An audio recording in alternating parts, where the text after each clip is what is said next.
ওমর হুজুরকে দেখো নি? আগে ওমর হুজুরকে দেখেছো? ওকে মাঝে মধ্যে আমি দাদা হুজুর বলি, দাদা হুজুর। ও মুখে আজে হাসে। কাকে দাদা হুজুর বলি বলেন? ওমর হুজুর। বলে তুমি আমার দাদা হুজুর, হাসে মুখে আজে। বুঝতেছে কথা? ওর সব পেকে সাদা হয়ে গেছে। ওর থেকে আমি প্রায় 7 বছর বয়স। তো ভাইজান, আল্লাহ তাআলার মর্জি।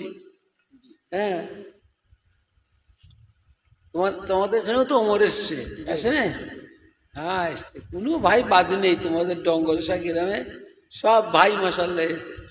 তোমাদের ডঙ্গলসা গ্রাম ভালো মাসাল্লাহ। আমি অনেক অনেক দিন আগে থেকে এসেছি, 4-5 বার প্রায় তোমাদের ডঙ্গলসা গ্রামে আমি এসেছি। আল্লাহ পাক নিয়ে এসছে, বুঝলে কথা।